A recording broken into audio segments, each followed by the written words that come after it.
Hello, everybody. My name is Tim Black. Welcome to the Tim Black at Night Show. Glad you could tune in. Welcome, just YouTube people. YouTube people in the house. I'm going to need you to share this on your social media.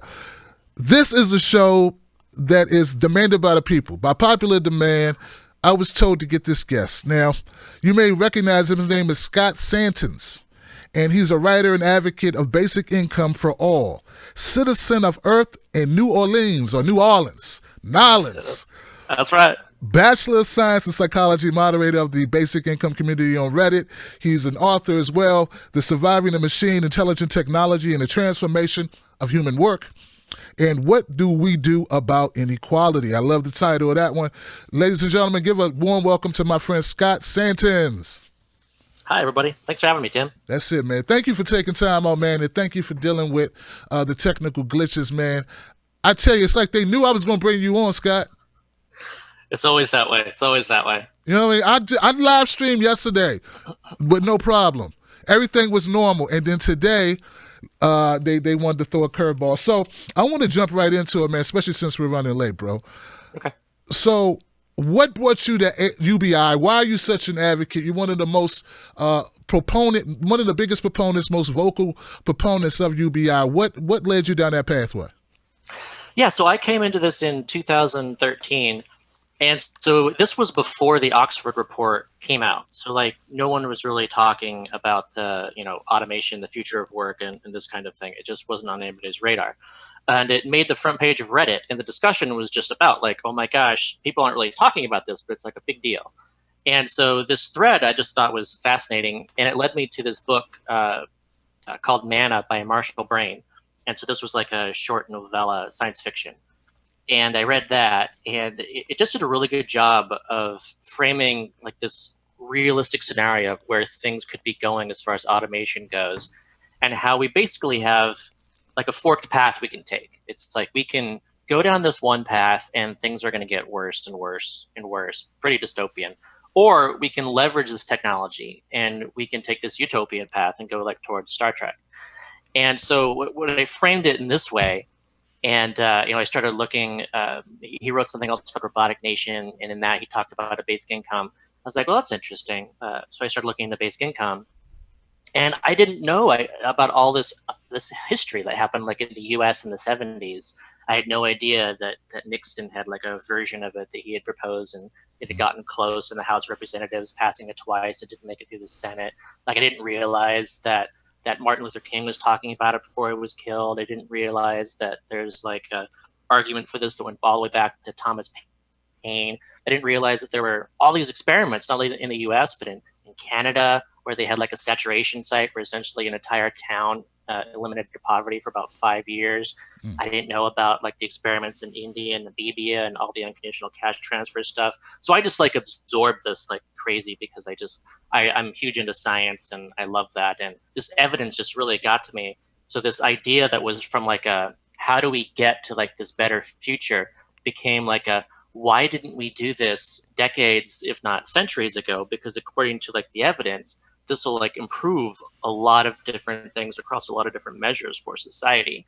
And then it even got to, well, there's even like economic rights arguments for this. There's like essentially human rights kind of arguments for this, as in this is extremely important that we can end poverty. And it's just like a choice that we're not. And it's just extremely expensive and wasteful. And there's just so many reasons for it that I just like realized that once I got to the point, I've got to invest all my time in this and try to make this happen, because it's just such like kind of a pivot kind of lever kind of idea that can like move the world if we can get this going.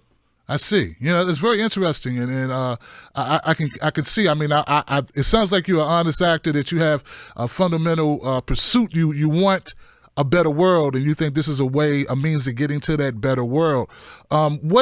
Let me ask, what is your upbringing like? What was your social economic condition that led you to this? Were you from working class family? Were you from a well-to-do family? Were you, adopted? Like what was your circumstances? Yeah, so I was raised in a pretty solid middle class family. I was raised in the Air Force. My dad was, so it was a military family. Moved a lot of different places growing up. So I've lived in a lot of places, and nothing really felt like home, I think, because of it. And then eventually I found New Orleans, and this place felt like home. But growing up, yeah, it was just very middle class. And I guess one thing kind of different about it too is being raised in the military is that like, I guess universal healthcare was kind of already like part of my life. So it's not like, we weren't rich or anything. We went to totally standard, middle class kind of schools. But I guess when it came public to schools. yeah, public schools. Mm-hmm, Yeah. mm-hmm. And when it came to healthcare, it was like, if anything happened, we could go to the base and get free care essentially, and didn't have to worry about that. So that was, I think, something different for me. Is like, for me, it's always seemed like, why doesn't everybody have healthcare? Because that was just something that we had, and so that's something a little bit different. But the thing is that I've been part of a lot of different communities, and just there's a lot of regional differences, and I got to meet a lot of different people and experience a lot of different things. So I consider myself lucky for that, both living domestically and overseas as well. Yeah, and I appreciate you sharing that, Scott, because a lot of times when we have these types of conversations, you have to know where someone's coming from to kind of know their life experience, what motivated them. Like my upbringing was different, middle class, lower middle class. My stepdad was a construction worker. My mom was a stay-at-home mom, but she did flea marketing and babysitting kids. We brought in foster kids, that type of thing, shopped at thrift stores growing up. I've been working ever since I was 10, and I left home when I was 16. And, I was in high school, trying to make it out in the streets. So everyone comes from a different vantage point. So let's just jump to it. Is there a difference? Because I don't want to mischaracterize you. With Andrew Yang, his Freedom Dividend, is there any fundamental, any big difference between that and what you would say UBI is at its core, or are they pretty much the same? Oh yeah. So he's talking about a universal basic income. It's if you read the plan that I created for what I consider to be like an optimal plan that I published back in I think it was 2015 or 2016, something like that.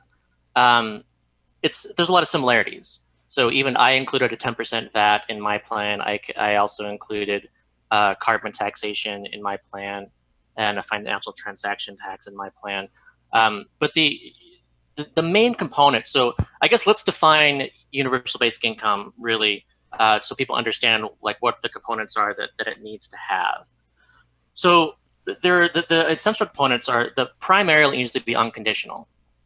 Unconditional meaning that there is no work requirement for it, and you get it whether you're rich or poor, and you get it whether you're working or not working. So it's always there. It's universal. Goes to the entire community, however you want to define that. And it's individual. So it goes to the individual person and not, say, the household. And it's in the form of a regular cash allotment. So regular is it needs to be, every month usually, or every 2 weeks or something like that. It's not really often enough. It's if it's once a year, that's not really regular enough. So that's regularity is important. And of course it's cash. So it can't do benefits in kind. That's not the income part. So those are really what define a UBI, an unconditional basic income. And that's what Yang's is. What it does is it creates this floor. And the floor of Yang's proposal is at $1,000. And that's also what I've always talked about starting at as well, as $1,000 per month. And I talk about that because we just define the federal poverty line in the U.S. as being around $12,000 per year. Well, that was one of the first things that was brought up by a number of my visitors. They say, well, Tim, that poverty line, how did you come to that conclusion? I guess you just answered that. But that's based on like numbers from 1965 or something? Isn't that like an old barometer or measurement for what the poverty line is? Yeah, so the way that they define the poverty line is interesting. It's basically like they took they figured out like the amount that you would need for an average like month of food, and then they like multiplied it by 3, and that was just like the equation they came up with, and that's what we've stuck with. So like I believe that we do need to, of course, get a better measure of poverty, but the fact is that all the programs that we have right now are designed around that line. So I just think it makes sense to start there. Because again, the most important aspect of UBI is the unconditionality. So I would even be okay, with like a $500 per month UBI. I'd be okay with an $800 a month UBI. Like the amount isn't necessarily as much. It's saying that no matter what, you will never fall below this level, and you can always count on that stable amount of income every month. You can count on that because that gives you that security, and you can plan around that. And that's really where a lot of the power comes from, is that unconditionality. Now, the better, like I would prefer that it gets higher. And even though I'd say start at 1,000, I would like to go from there too over time, especially as automation actually grows our productivity. I think we should essentially index the UBI to productivity. So essentially, it's almost like you could say the UBI should be 20% of GDP or something like that. That should be like the amount, and it goes up over time. So as automation eliminates more and more labor, then you could say we could look at a future decades from now where people are essentially earning the equivalent of say $4,000 or $5,000 per month, right, in today's dollars. But that would be an unconditional amount over time, provided by productivity, provided by automation. Okay. One of the sticking points for me with this is I look at it like, well, first of all, when you say the unconditionality of it, right? I have a hard time understanding why we need to placate those who don't need it, those who, basically speaking, may not even spend it. Because one of the selling points is when I hear Yang talk about it, well, it's going to go right back into the economy and it's going to generate new jobs. Well, not if it's not spent. Not if it's going to people who don't need the sustenance of the UBI in order to live or pay bills. Why would you not take that money and reallocate it to those who actually are needy? Okay, so yeah, this is a really interesting part of this. Is there's a few aspects of this. So the way that you just spoke about that, and you used the word needy. So then the question is, how do you define needy? And so we were just talking about how we define the poverty line. But then there's a lot of people who are needy who are above the poverty line. And the fact is that the way we design our programs, there are a lot of needy people who are not receiving what they need to because we've decided that they're not needy. So every time that we use means testing and we target people, we are drawing this arbitrary line. And then there's always people on the other side of that line. So that's one reason why universality is so important. So one way of looking at this actually and understanding it well is looking at disability. So if you look at the number of people with disabilities in the US, about 1 out of 5 people with a disability is receiving a form of disability income. Right. And so 4 out of 5 people with disability are left to compete with the fully able people in the labor market. They're not getting any assistance, any extra assistance whatsoever. And so that's a lot of people. And then, of course, you look at the system that they go through, and this is really messed up, I think, is that those who are going through the disability system, on average, there are right now over 1 million people who are waiting to prove that they're sufficiently disabled, and the average wait is over 2 years. Yeah, I saw that. Yeah, I saw that. Yeah. So it's just like, it's crazy to think about that. And so there's that part, but there's also, you're looking at, let's say, the way that we go about the funding mechanism.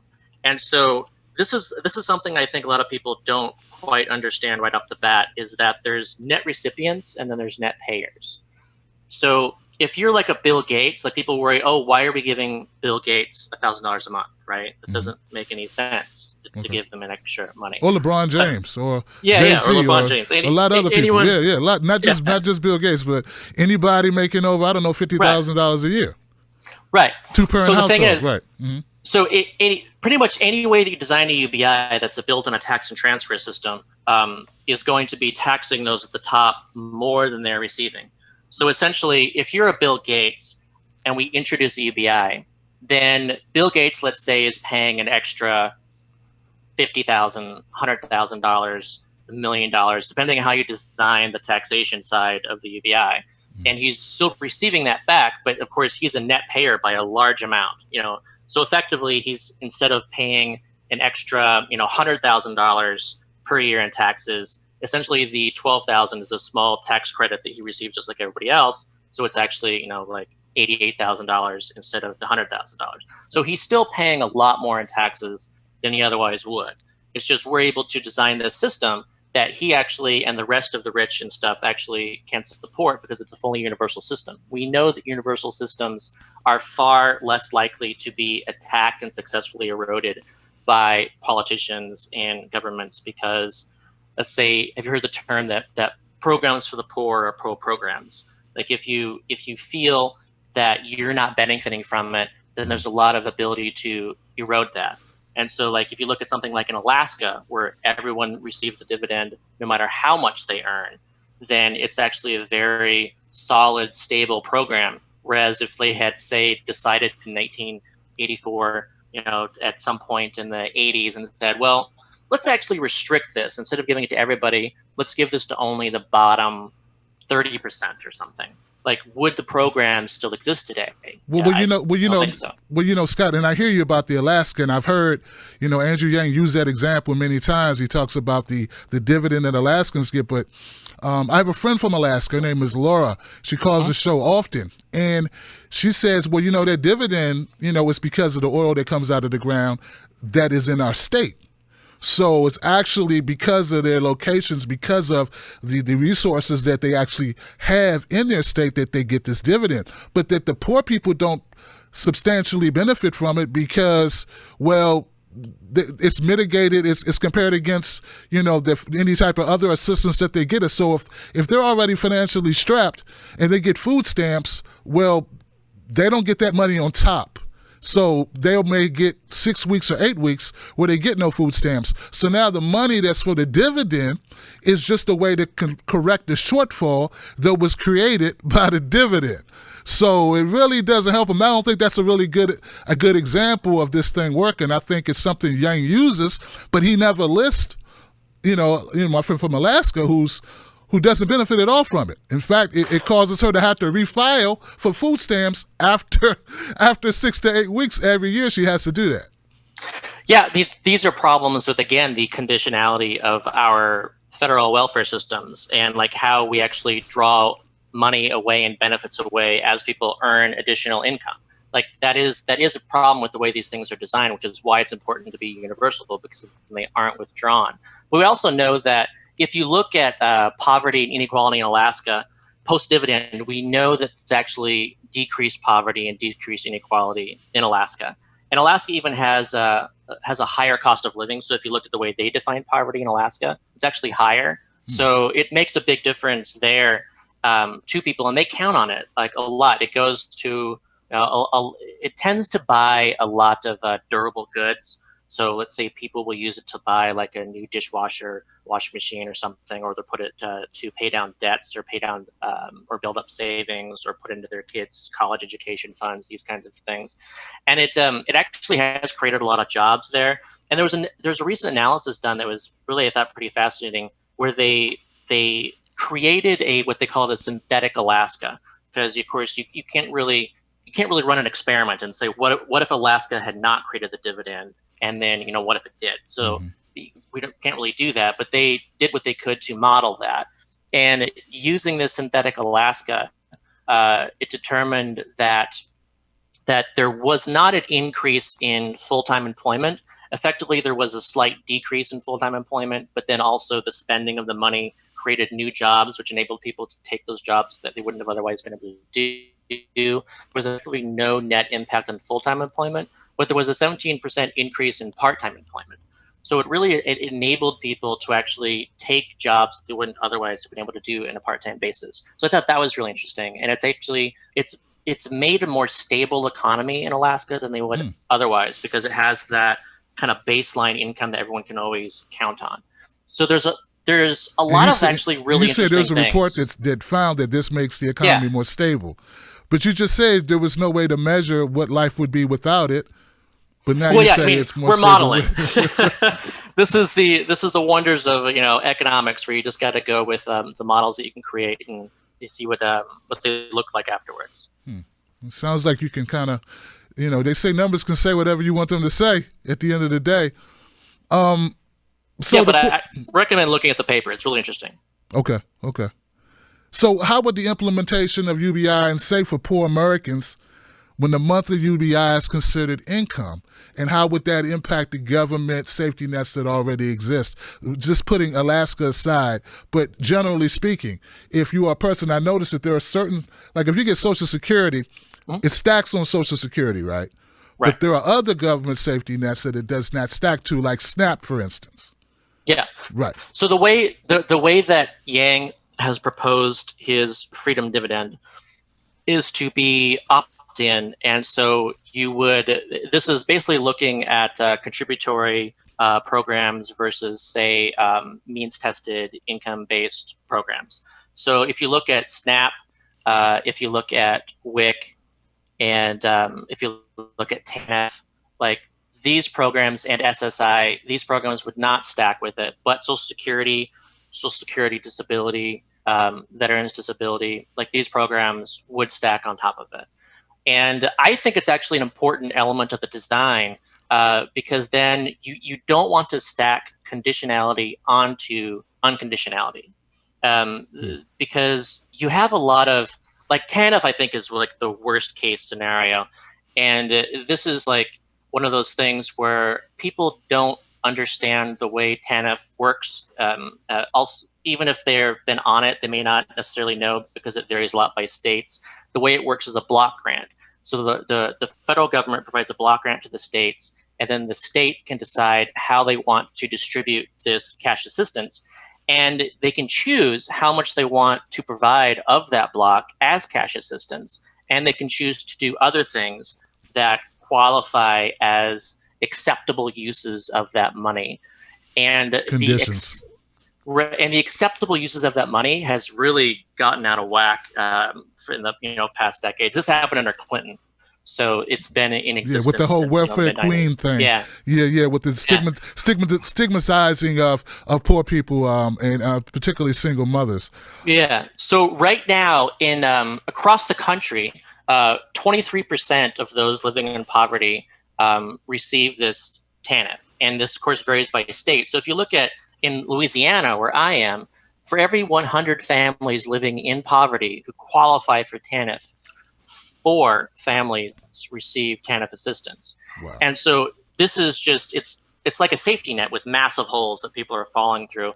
And then the conditions that they apply are actually outright racist that are in effectiveness. And so it's illegal to do that. You can't actually make a racist, federal program. You can't, adjust based on color, but they get around that because the states are able to, determine these things. So there was a study that looked at these by states, and you found that the states with a higher proportion of Black people receiving TANF, they had a lot more strings attached. And then if you look at the states with disproportionately more white people comparatively, then those had a lot fewer strings attached.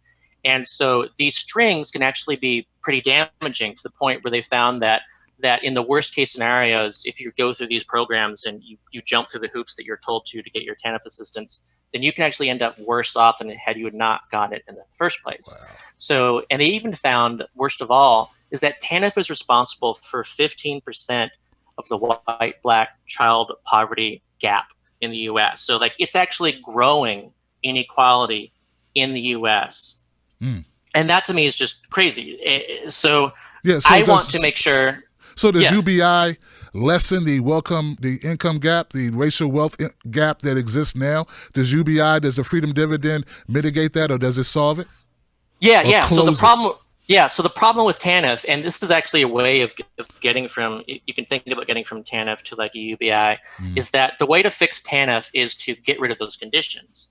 So those conditions would be that, you don't have to prove that you're working, or looking for work 20 hours or 30 hours a week or whatever, that you're free to do anything you want to. And that, of course, because it's not varying for more conditions for the Black population and fewer conditions of the white population, and make sure that all the conditions are equal because there are no conditions, then you're not going to see those effects that make that divide bigger. And then you have to think, okay, so how do we fix TANF besides that? Well, then you can't really target it. You have to say, okay, instead of just being for the poor, we have to expand that out, and flatten it and equalize it and remove all those conditions. And then you've got yourself a very low UBI. So that's what you need to do with, SNAP and WIC and these others as well. Mm-hmm. So the reason that it makes sense to have Yang's opt-in is because then you're just getting that fully unconditional $1,000 per month. You're no longer having to jump through those hoops. You're not having to prove that you're seeking work 30 hours a week. And that can be like, it's crazy how counterintuitive these things can be. Like let's say I have an example in the article I wrote about the Freedom Dividend, where it's like, I think a woman who was on food stamps. And so part of her condition was that she needed to drive to this like work search office every day. Mm-hmm. And it was effectively like a job, so she's doing like 8 hours a day, effectively doing this job, and she's earning $5 a day in food stamps. And so it's just, you could look at that as slave labor. It's just, completely cents, per hour. You're not actually looking for any, you're preventing someone from actually building new skills, from pursuing something that she could find on her own. But don't get me wrong, Scott, not to cut you off, but don't get me wrong, Scott. Okay. I'm not arguing the veracity of our current programs, right? They need a lot of work. So I'm not defending them at all, right? What I'm saying is that, well, why not just focus the resources on the people that you just described in your article? Why, to me, the argument that we want to make more well-to-do folks, let's just say it, well-to-do white folks, feel more comfortable with this UBI so that we can get it passed. But I don't think that's the way that you will actually help the most amount of people, by somehow pacifying and placating those who don't really need it. Why not we just give it to those single moms? Why don't we just give it to the veterans who are struggling? Why not we just give it to these folks in West Virginia and Appalachia? They're poor white people too. And won't we just focus on that? Because there will always be people who won't go along with it. Based on the propaganda that's been devised in this country about poor people, it's their fault. It's a derived, it's a character flaw that you are born poor, even though we know that's the biggest indicator if you will die poor is if you're born poor. For some reason, that has never truly surfaced as being the reason. People come up with other reasons. So my point is, I still don't see why we don't just focus and take the hit. I mean, if we can say, if we can have any way we want it to be, why not just make it be written for those people who most need it? Yeah. So again, it's this. We're defining who most needs it. We're drawing that line. Unemployed single moms, the veterans you described, all these people you just described to me in those articles you've written. But we can't determine it using a number, and we can't determine it using a status of some kind. Like with disability, how do you define what is sufficiently disabled? You're always going to leave out people who are not sufficiently disabled. They're being left out now, Scott. Right. And so, but they shouldn't be. We should actually provide a floor under everybody. We should make sure that we essentially abolish poverty. And this is actually how MLK referred to it too. He actually compared the existence of poverty to being like cannibalism. A moral bankruptcy, yes. And so he defined it as saying that there's no justification for poverty in this age. And so I completely agree with that. There is no justification for poverty. We should make sure that everybody at any point never falls below however we define the poverty line, at least as a starting point. We should aim for. So we should make sure that nobody ever falls below $1,000 a month, ever. And so anything can happen. You could be rich, you could be well off, and you could fall at any point. Anybody can do that. And also, it's not only about the amount, but it's about the fear of falling into that. And so there is a lot of abuse that goes on in society in these relationships that are abusive, and this can happen in our interpersonal relationships. This can also happen in our employee relationships. Mm-hmm. We can do things that we wouldn't otherwise do because we fear what might happen. Yeah, the stress of being poor. Yeah, so the effectively the existence of poverty is used as a stick to make people do things that they wouldn't otherwise do. We're coercing people to do things they wouldn't otherwise do. And so this is also about this granting of power, where people they have the power to say no now. Then they're not afraid of falling into poverty, because it's essentially a right of citizenship that they will not do that. If you're starting every month with $1,000 per month unconditionally, then you can choose what work you're going to do, what wages you're going to work for, how many hours you're going to work. You can even choose unpaid work. You can decide, hey, this is value. This is valuable. Now, the market doesn't value it, at least now, but I consider it to be valuable, and this is how I want to spend my time. So you can make decisions like that, and you can use that against employers. You can say, hey, I will not work for you for $10 an hour, but I will work for you for $20 an hour. And if you don't offer me that, then I'm not going to do it. And so if enough people everyone has a basic income, then this can actually raise wages for work that is actually really exploiting people right now. And they're exploiting people successfully because people are afraid of poverty and what will happen if they fall into it. And on the other hand, you actually subsidize this work that people can't necessarily afford to do. Like, how many people really can't afford to volunteer? How many people can't afford to, let's say, work as a teacher, because a teacher only gets, say, $30K, but they really need $50 or $60K. So they do something, they work for an oil company and they feel terrible about it, but like they're doing it for the money. And so it creates a lot more options for people to have. And also there's this stress of even feeling that you might go into poverty has a lot of societal effects as well. And this goes into inequality and stress. And this is like, this instability and this rising insecurity that happens. And we're seeing it all around us. And I believe that this rising insecurity led to Trump's election as well. Yeah. You got President Obama, bailing out Wall Street and the banks, repeatedly, and now bailing out Main Street, which led to it as well. And the hope and change not actually adding up to be more than just change, and the change in the form of less than $1. But I got a couple people. Let me jump in because I got a couple people with a couple questions. One of them is, somebody wrote me this long email, right, Scott? And they were like, hey, Tim, you need to be for this. You need to jump on this bandwagon, be for Scott, support Andrew Yang, because I know I'm a single mom and I got 4 kids, and $4,000 will really help me. And so I'm thinking there's a loss in translation here, where some people are thinking this is a little bit sweeter than it is. She doesn't know that she would only get $1,000 for her. And if she's receiving benefits for those kids, and correct me if I'm wrong, that would also be deducted from her $1,000. And if she opts out, if the VAT tax goes into effect, she could be paying for someone else's $1,000. Yeah. Okay.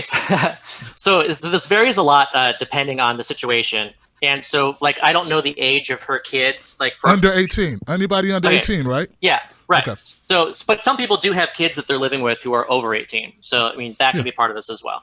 But if she has 3 kids and they're all under 18, and depending on what state she lives in and how much that she's getting, this will be a decision for her to make. Is that, does she want to let's say she's getting more. So let's say she's getting $1,100 per month right now between, say, TANF and SNAP or something. Mm-hmm.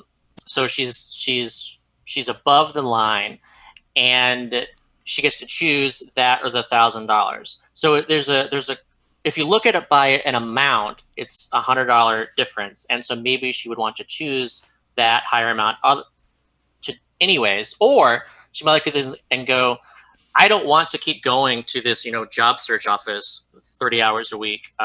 It's ridiculous. I want to get rid of these conditions.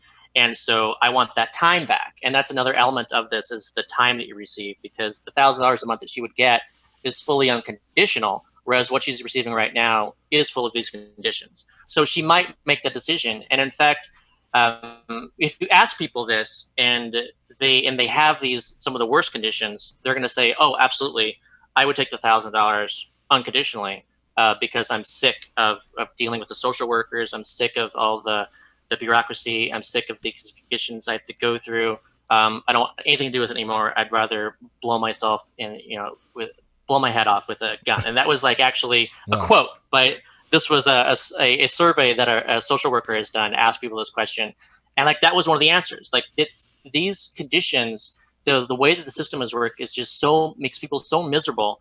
And that's part of it. Like, the system wants people to be miserable. It wants to force you to use that. Yeah, they want to make it arduous. Force you out of it. Right, to force you off of it. But it's also important, like, everyone, you heard that, because Scott didn't disagree. It's like, no, it's, and so why not, if you're making a program, Scott, if you're making a program, Scott, why not make it so that the children are included? Like, why? No, so I read about this, I talk about this a lot even, is that if you were to ask me the one way to improve Yang's program, the one thing you could do that would improve it the most is to add a child allowance. And I think that's an important element, because our poverty line is defined by a scaling household amount. So essentially, each additional member of the household requires another around $4,000 per year. And so I believe that the best design is to actually scale by having each kid have a $4,000 per month child component that is added on top of it. Sounds like an earned income credit type of thing. Yeah, so essentially you'd be taking like the child tax credit. Tax credit, I'm sorry. Yeah. You'd be doubling the child tax credit, and you make it fully refundable, and you universalize it. That would be a way of doing it.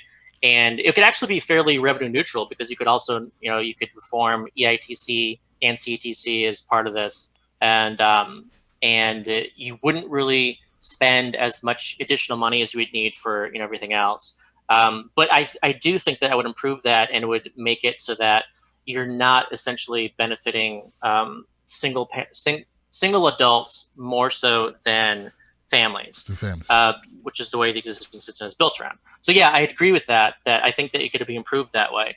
But as it is, it's still a much better system than we have right now. So I want something that vastly improves things for most people.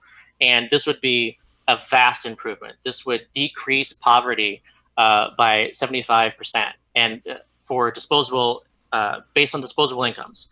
And so Hold on, Scott. You said this would decrease poverty by 75%?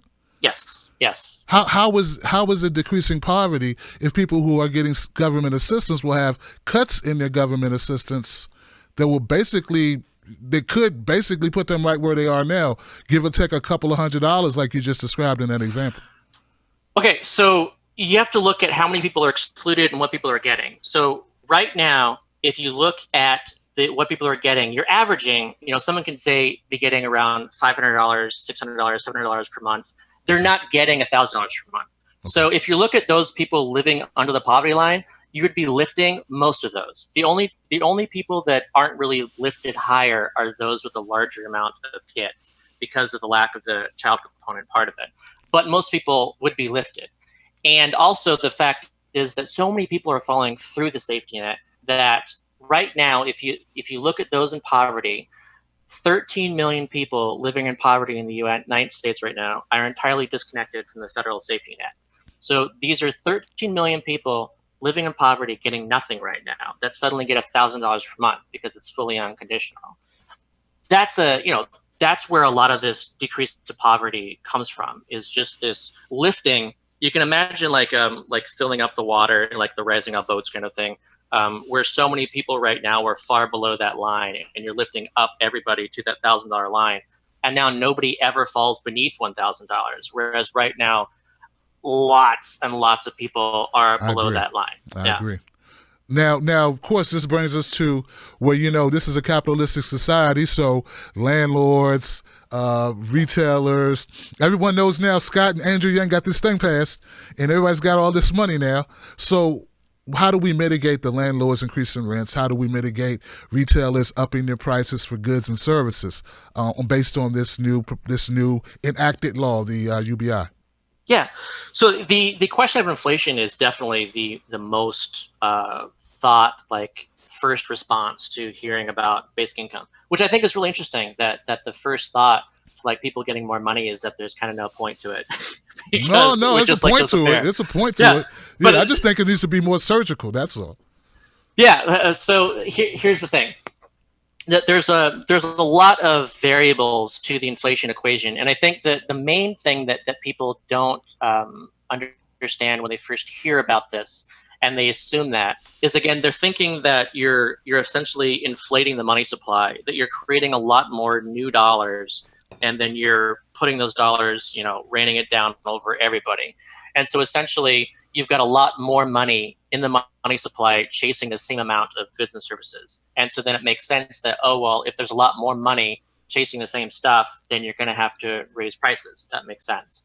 So the taxation side of the basic income is not really part of that kind of fear. So we're actually taxing and transferring. We're taking money that's essentially not being spent at the top. It's circulating around there, essentially doing nothing, I would argue, except for inflating prices at the top, inflating stock markets and these kinds of things. You're taking that money there and you're circulating it down to the bottom and middle. And so this is not an inflation of the money supply. This is just a transferred amount of money. It's not more money in the total economy. And so that's the main thing to understand. The second thing is that competition still exists with a basic income. And in fact, you could argue that it's enhanced because of all the evidence that shows that entrepreneurship is enhanced because of it, and that people having more money leads to more customers. So that's one thing. But competition still exists. And so imagine you're a store and everyone has this extra money, like there's more income in society. Right. So you say, well, okay, I'm going to raise my prices. Like, let's say if you look at milk, milk where I am is like $4 per gallon. So let's say I'm a milk store owner and I say, I'm going to raise this to $8 per gallon, because everybody's got more money. And then my competitor says, I'm not going to do that. I'm going to keep it at $4. In fact, I'm going to do a sale and my milk is going to be 2 for $6, And so suddenly it was a really bad move to do that. And that person can go out of business because that they decided to get greedy. And you actually see this, like in Alaska, every time you distribute the income at the end of the year, there are actually, instead of people raising prices, every business store owner in Alaska knows that when the dividend goes out, there's a lot of money out there to spend. And so what do? Well, sales go up everywhere. It's like Christmas time. Like, the people are spending money. And you want to attract that money to you. You want them to spend the dollars at your place, not the other person's place. So there's competition going on. And it's a really bad idea to neglect that and ignore it and think that you can just take that money for yours by doing that. So then that's another aspect of this. But then there's also aspects like you can look at, say, the your manufacturing capacity output. So right now, we are not anywhere near our manufacturing capacity. And so when you inject more demand into the economy, people can buy more things.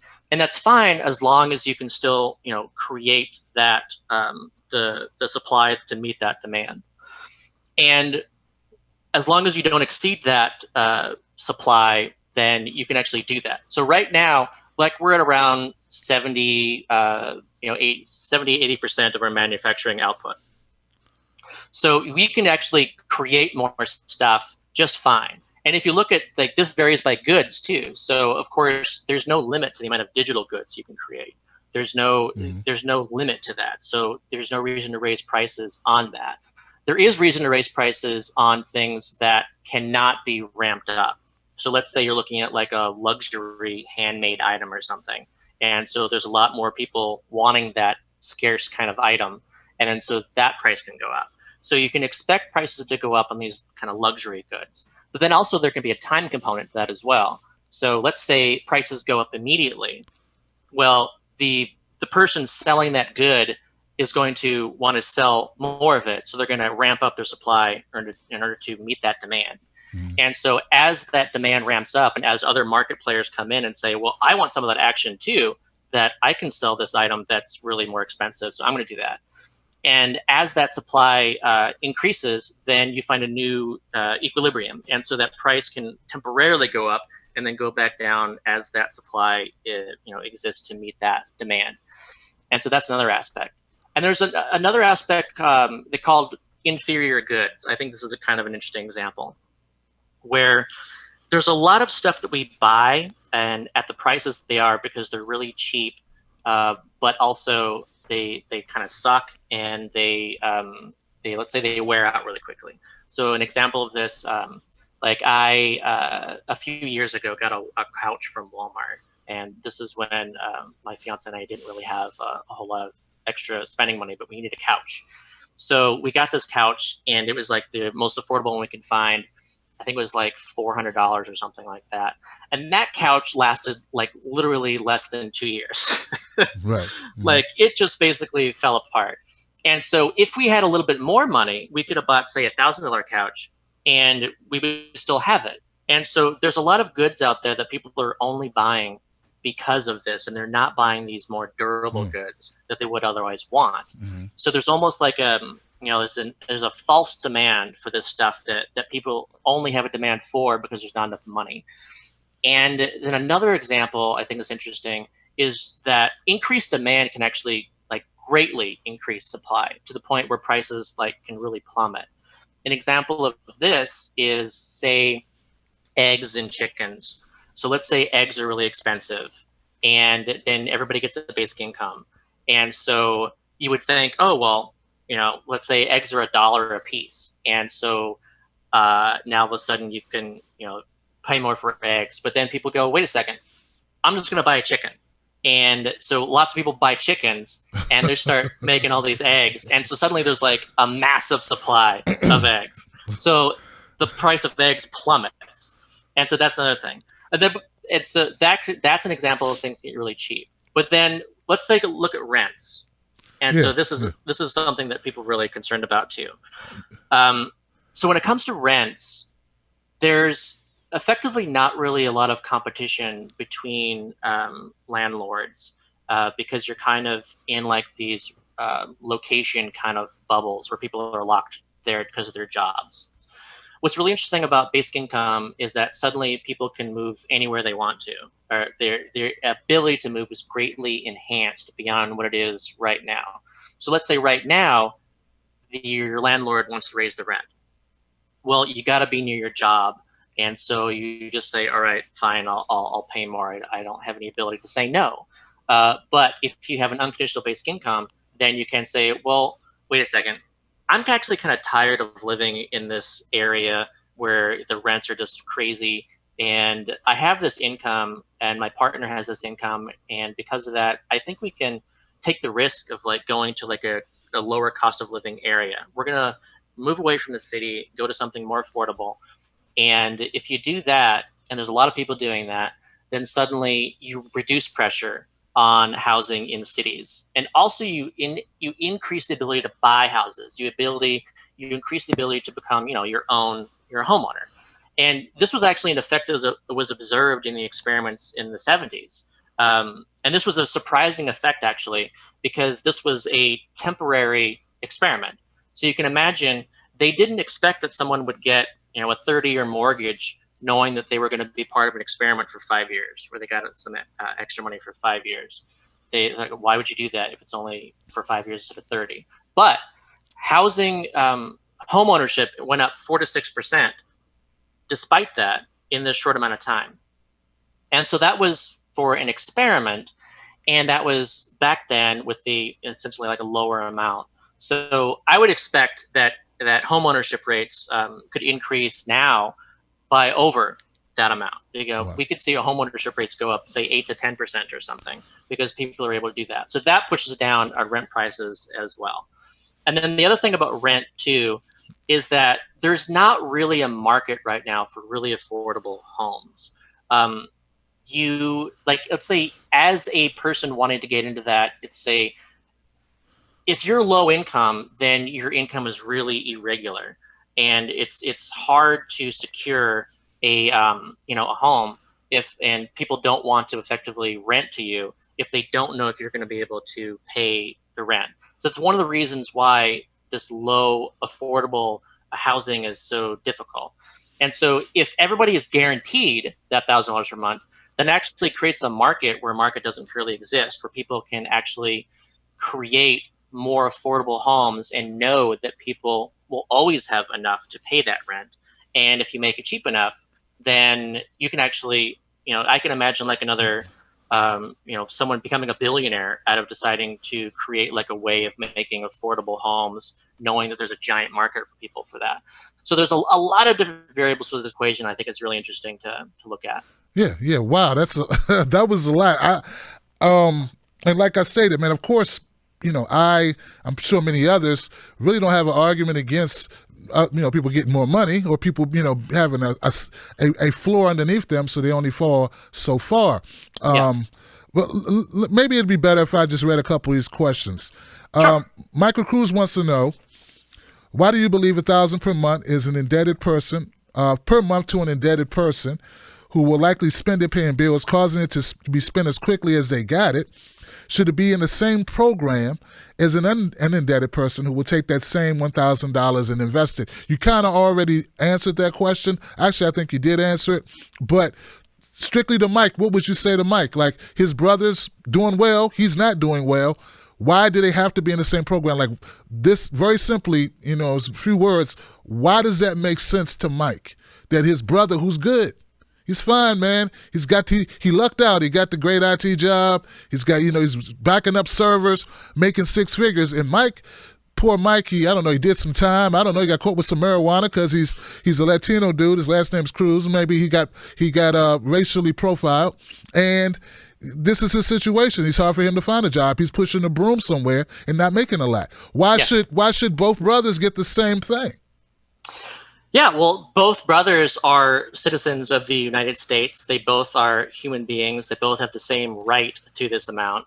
And also, I think there's a matter of fairness to this. And I think that when it comes to, say, debt, like let's look at fairness, college. Scott, fairness. Yeah. In America, we're talking about fairness. Well, let me explain what I mean by that. So let's look at college loans. So let's say one brother went to college and now they're in debt $100K, let's say. And now they're, let's say they were unable to find like a really good job. Let's say they have a slightly better job or something. So let's say they're earning. Now let's take the scenario I just gave you. Take the scenario I gave you where Mike's brother went to college. He went to college to get that, to get the training, to get the IT job. There you go. Okay. So we want people to be able to pay their way out of debt. Like that's a good thing, right? Like I want people to be able to pay their way out of debt.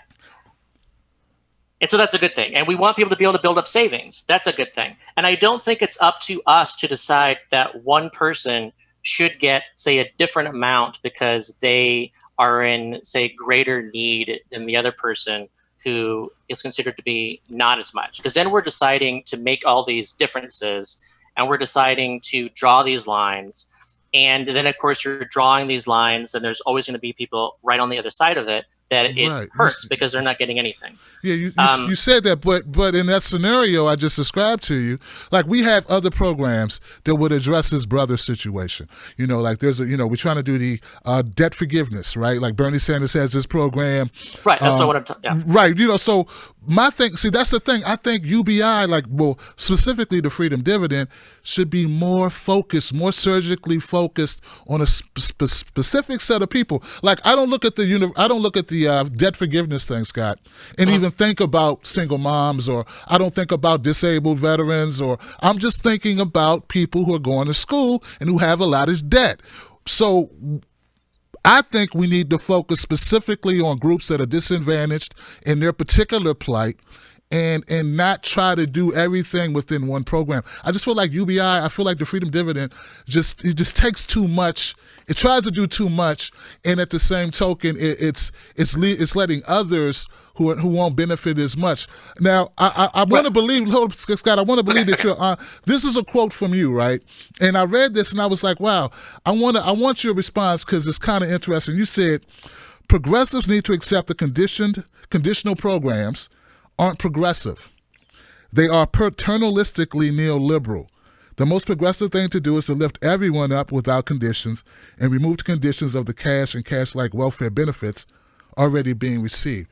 I don't think it's paternalistic, brother, to help those people who have been historically disenfranchised in this country. And when you talk about fairness, to me, that would be fair. If I walk in, I see one house on fire, that's the house I'm going to put the water on. It's not, both houses don't need the water, Scott.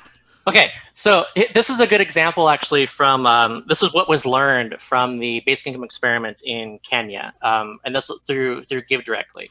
Okay. Are you familiar with Give Directly organization? Focuses on direct, unconditional cash transfers. They operate in Kenya and Uganda, and they were doing a lot of experiments or programs there, and now they recently started up a full UBI experiment. It's like a 12-year experiment. 12 years, wow, sounds amazing. Yeah. Okay.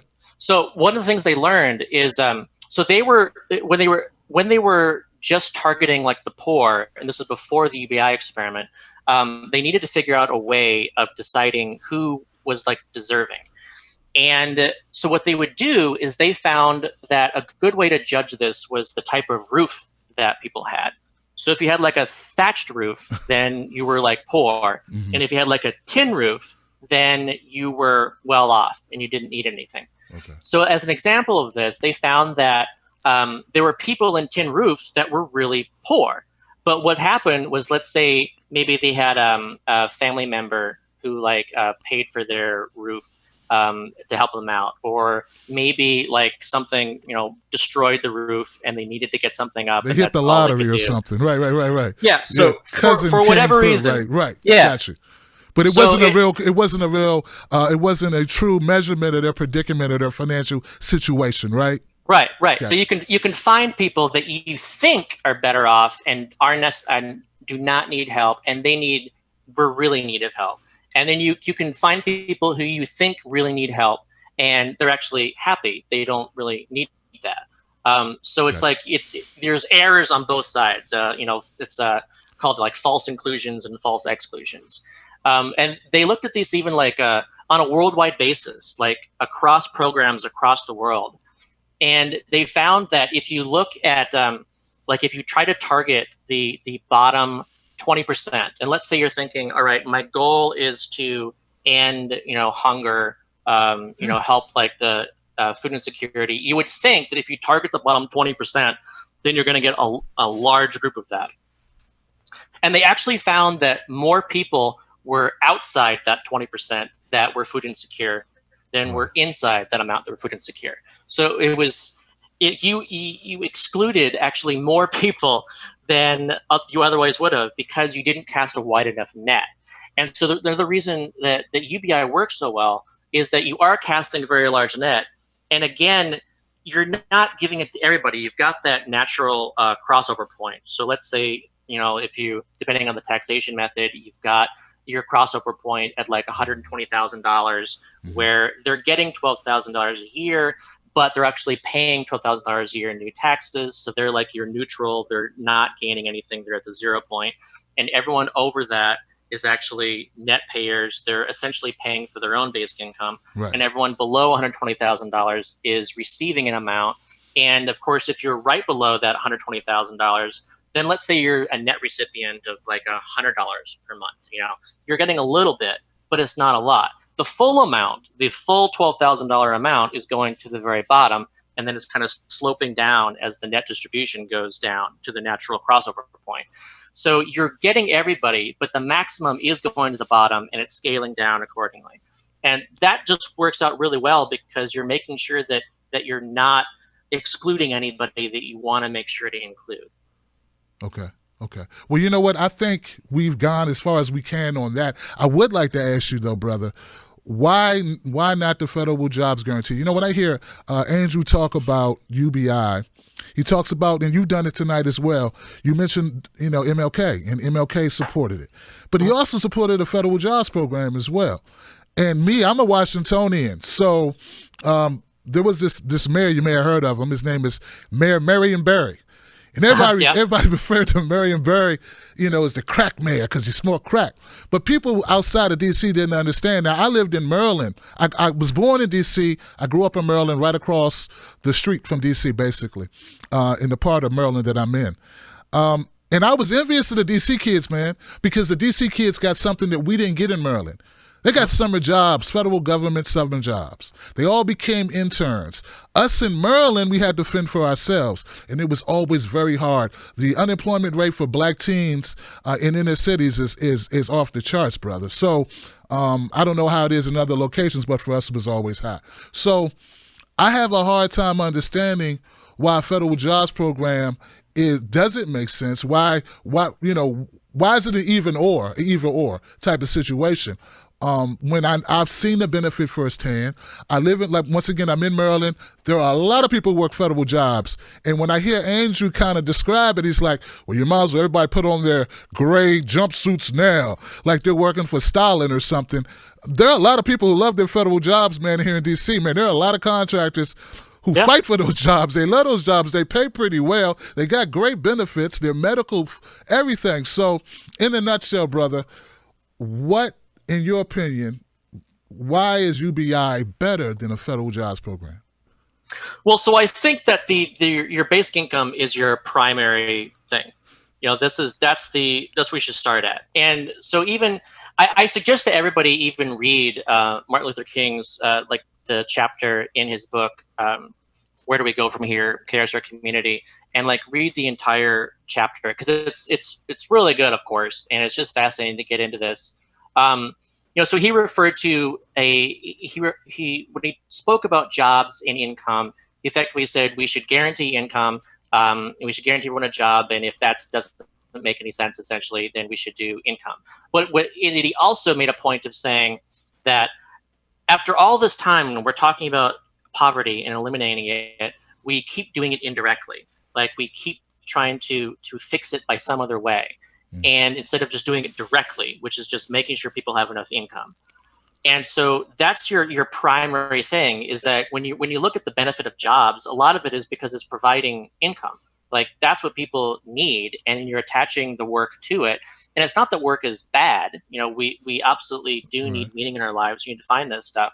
But the most important thing is this money. You need to have this starting amount of income that it actually enables work to happen. If you imagine when you go to work every day, like what's the first thing that you do? Well, usually people have like breakfast. You need to eat first, and then you work. And so you have to actually have an amount to start with before you can do the work. And so you have to have that primary foundational floor platform, and then you can be talking about work on top of it. And again, it's the unconditionality of it too, and the bargaining power. So people right now, you're effectively coerced into these employer-employee relationships, and they have no power. So they're able to accept poverty wages because they have no choice. Like they will literally accept whatever the government mandates as the floor, and the business will pay them as less as they possibly can, the smallest amount they legally can. And the person will accept it because they just have no power to say no.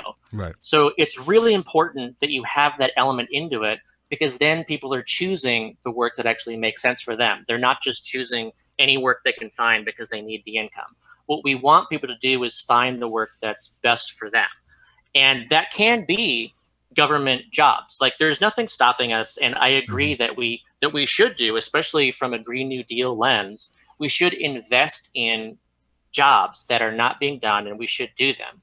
The sticking point that I have is the guarantee part. Like a jobs program, great, especially if we have like a determined task we want to complete. Like we want to mobilize around doing this, and so we need this amount of people for that, and that's what we should do. If our goal is jobs, then it's not the same thing as having a goal of a task being done. You can, let's say, if your goal is jobs, then when you build something like a bridge or something, it would make sense to have 1,000 people working on it, and maybe they're using shovels instead of massive automation equipment and whatever, because the goal of it is to do jobs. But we want to make sure that that's not the goal. The goal is to actually get stuff done as efficiently as possible, as quickly as possible, as high quality as possible. And so that's kind of the guarantee part of it that I don't like, because that's focused on that. And I also think that that we need to be refocusing on work itself, how we define it, and the time involved in it. Right. So Yeah, I think. Yeah, I'm sorry. Go ahead. I just want to interject there. Yeah. I agree with you that it shouldn't just be, well, you got to get this job and you take a crap job that you don't want because this is federally mandated at this point for you to have this job that you can't stand. That's kind of defeating the purpose. And I agree with you there, Scott. It's just that I see there are rewards to work. There are rewards to picking a career. I almost went into the Army and they had you fill out the thing and, well, what kind of job best suits you? And you choose, you choose the boxes or whatever. And then they kind of place you in a position. So I don't want to get too hung up on that, but I will say, maybe it's not an either or with you, Scott. Like you see the value of, because you heard the thing with Bernie that he made the comment, the value of work, and that kind of became sort of what started this interview process, Scott, where people were saying, well, they didn't think Bernie was right to suggest that people should have a job as opposed to UBI. You think Bernie was wrong, or you think it can be both? Which one is it? Yeah, so I guess part of this conversation is we need to look at what we mean by like work and jobs, and the purpose of work and jobs, which I would say is meaning. What we're aiming for purpose. And so imagine a Venn diagram with work and jobs and meaning. And so you can have a job and it cannot be meaningful, and it can even really not even be work. You can have work that doesn't count as a job and it's not meaningful. You can have work that isn't meaningful or a job. There's a lot of separation there, and I would say we would want to find that like kind of sweet spot where you're finding meaningful work that is a job, or maybe even is not a job and is unpaid. And so that's the thing that I think Bernie misses out on, is that unpaid work is extremely valuable. I would argue that it can be considered the most valuable of all, especially if you're looking at unpaid care work at home. And so if you look at, say, a mother and she's raising her kid, and I would call that valuable work. And you could look at a guaranteed job and you could say, well, that's not work. But if she watches somebody else's kid, then that is work. And if the other person watches her kid, then that's work. And so you could look at two people watching each other's kid and being paid for it. And those are two jobs. It's adding to GDP, and it's considered to be like better.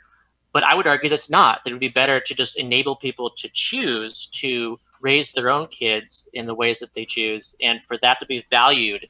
And I don't think Bernie values that. And that's what I'm disappointed that he doesn't speak that way. I don't think it was articulated to him in that way, like you just articulated. I agree with you. Yeah. I think that, Andrew Yang uses the example of his wife with the autistic child. Yeah. I think that's a job, brother. Yeah. And I think that would, I don't see that as a UBI. I see it as a job where we can have a classification for you being a caregiver of a special needs child, whether it's your child or anybody else's child, and there'll be a salary attached to that. We come up with other jobs. There'll be a classification for it. That's how I see it. So I get the reasoning behind that. And then so that the tricky situation there again. So let's say we're deciding that is considered an actual job, and so we're going to pay someone for being like a parent. We're going to say you are a parent, you meet these qualifications, and so then we have to look at like the varieties. So are you not a parent if you're, let's say, watching your kid on weekends, or let's say you're getting some assistance, and how do you clock in like being a parent and not? Like, what if you're a parent? What if you're doing this care work for 15 hours a week? Somehow clocking that versus like 50 hours a week. And then do we pay parents differently based on how much time that they're putting in, and maybe like how many kids that they have, or let's say if their kid is disabled, do they get more? And so like we're like getting into this kind of core thing that I would argue that we shouldn't be. We should just be saying, look, unconditionally, everyone should receive this amount no matter what. And we are recognizing that people are doing unpaid, valuable work. And it can be a lot of different things besides parenting as well. But Scott, say that mom say she's not married to Andrew Yang, and let's just say she's a single mom, man. Yeah, so $12,000 a year. And she's already getting some type of government assistance. She's screwed. Which brings me back to my point. Yeah, well, not necessarily. We're not necessarily screwed because, again, like we said before, the existing programs that she has are, let's say, not allowing her to be a parent. Maybe she is doing this job search thing and she has to do 30 hours per week, and she has to put her kid in childcare in order to go do that. And so, like, these conditions are having these other effects that we need to look at. But I really want to just kind of double down on just how important it is for people to be able to pursue the work that's most important to them. And but Scott, how many people know what's most important to them or what's the best job? Like you exactly. May know, you may don't know that. It's a journey. It's a search. It's something that we spend our lives doing, and you can find something, and maybe you didn't expect it to be especially meaningful, but it turned out that way. But otherwise, if you look at like the engagement rates right now in the U.S., so you look at the engagement rates, only 1/3 of people are engaged by their jobs in the U.S. 2/3 of people are disengaged actively or partially. And imagine, what are the effects on productivity of all these people who are in these jobs? And another book I recommend people look into is Bullshit Jobs by David Graeber.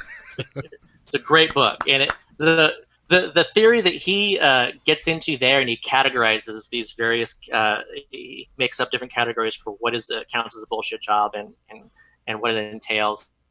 And the idea is that there's a lot of jobs that exist out there that only exist for essentially the income or for purposes of, that are completely useless, like, let's say, checking boxes or a duct taper, where he only exists because someone else is messing up and they have to, do it that. But these are people who feel that their jobs are entirely useless, but these jobs exist. So at the conclusion of that book is saying, well, how do we fix this weird happenstance where we're creating all these jobs that don't need to exist, and people hate them and they're entirely useless, but they need them. So the question, well, you have to decouple income from work. You have to make it so people can choose not to do those jobs. They can get out of that and say, no, I'm not going to do this anymore. I'm going to find something else. So if you enable people to actually search for things, and this was actually another result from the experiments in the 70s, where you didn't see a decrease in primary earners working less because of the guaranteed income. What you did is you found primary earners spending more time between jobs looking for the next job. So you're saying that, instead of just grabbing the first job you could find because you need that money, you were saying, okay, I've got these skills and I want to find a job that utilizes these skills. I also want to find a job that pays this much. I'm hoping for a $50,000 job. You get into the area of self-actualization now and finding oneself. And that's cool, but I think a lot of people want to be rappers and DJs and comic book artists and a lot of other stuff.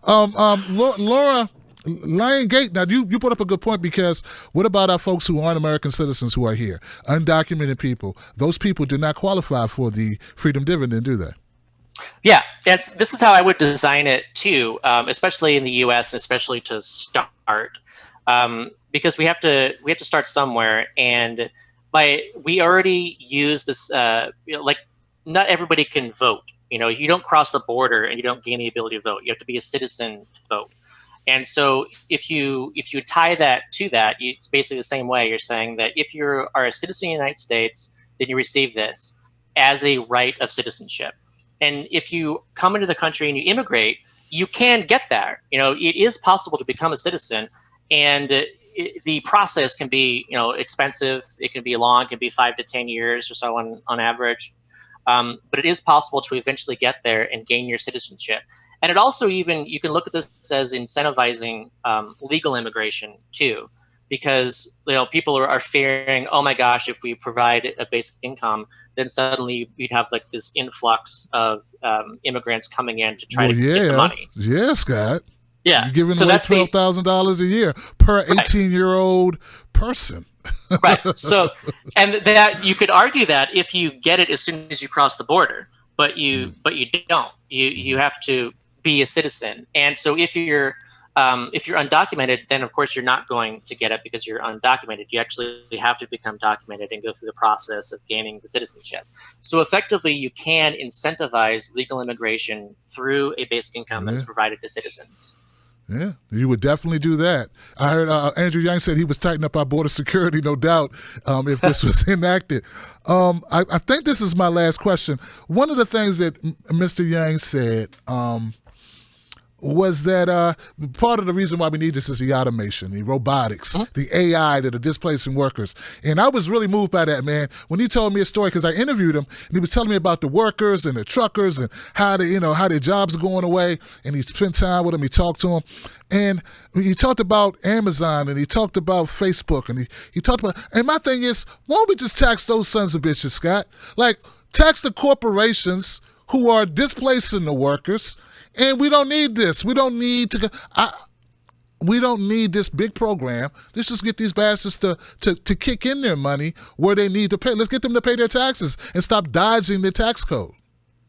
Right. So let's say you get them to pay their taxes. And so what does it do? Like it goes into the existing programs that we've been discussing that have all these issues. Like the important part for me that I see this is to make things unconditional.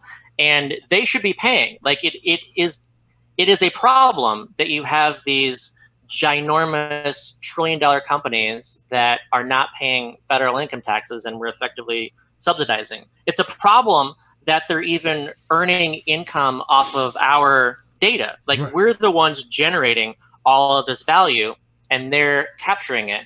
And so one of the things I like too about Yang's platform is he's talking about data as a property right. And I think that as we go into the future, that's a really important aspect, because I believe that Facebook should already be paying us a dividend, for our data. And if this, I'm interested in seeing what's the first company to actually start doing that too, because I think that it could spread. Like if the trick against like creating a Facebook competitor is, of course, the network effect. You have this problem where the value of Facebook is created by the fact that there's so many people using it. Wow. And so a new competitor faces this really virtually impossible barrier of how do you get 1 billion people to become part of your network instead of Facebook's network. And I think that there is an element here that could make a valuable new social network because it pays people.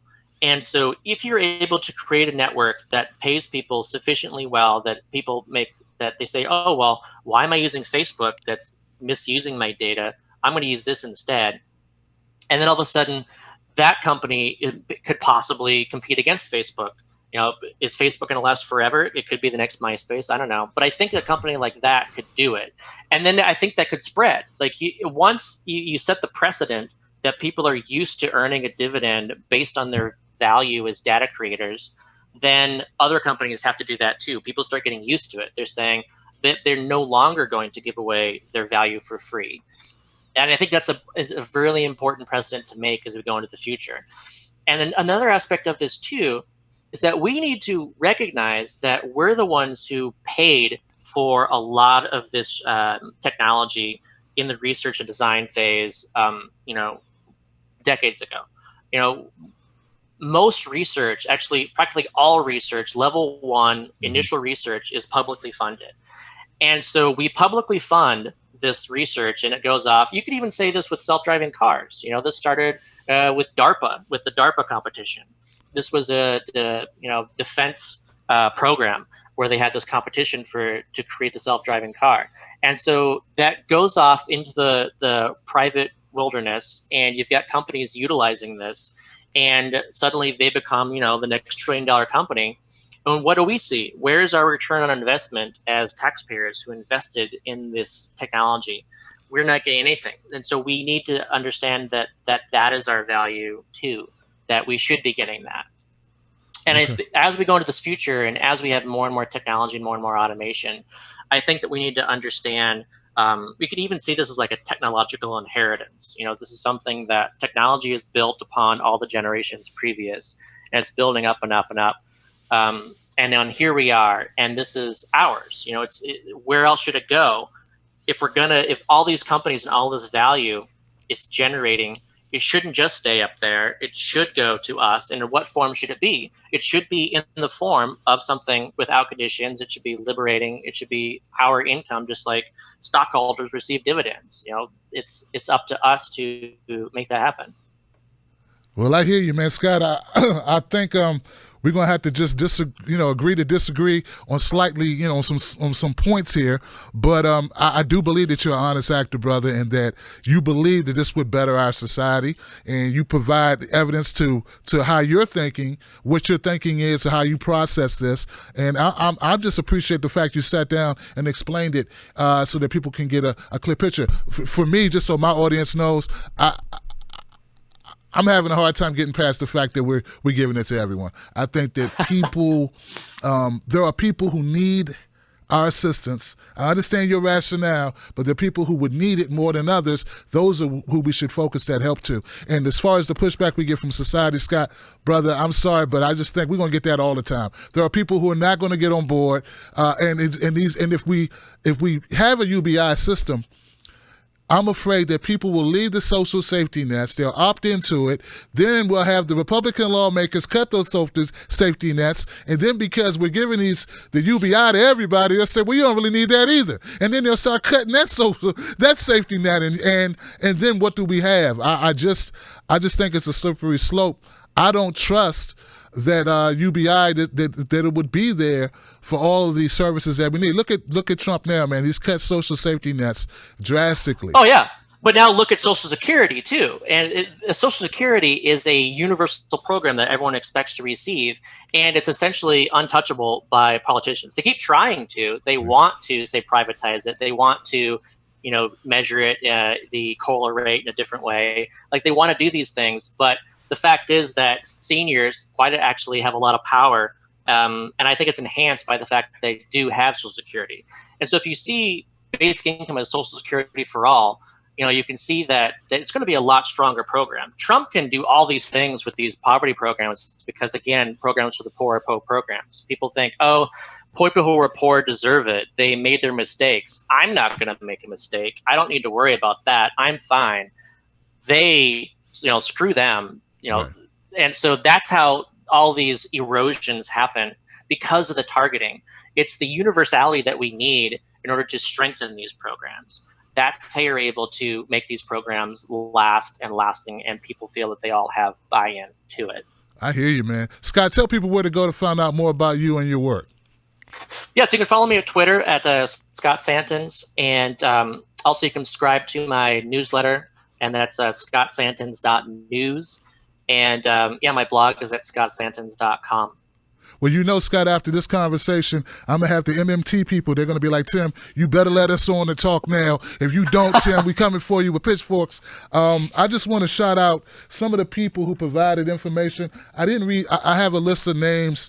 Nate Laspana, Monty O.G., Damian Pinston, Reeve Barker, William Rupert, Michael Cruz, Jack Albrecht, Guz Echevera, Cheveri, Laura Thate, and John Kelly. They all contributed to the questions I asked in no particular order. I just kind of used them all together in one to kind of like give this conversation some type of guidance. But hey, man, Scott, man, thank you for sitting down, brother. I appreciate you, man.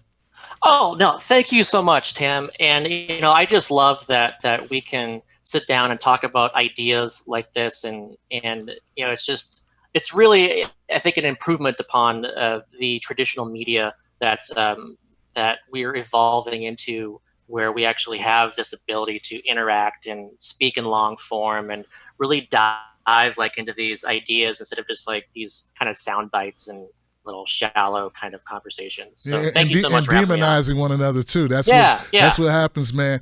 There are a couple people that kind of they threw $1 or two. There is a mayor says no one left out, huh? How about prisoners or ex-cons? I don't think that's any condition. Am I correct, Scott?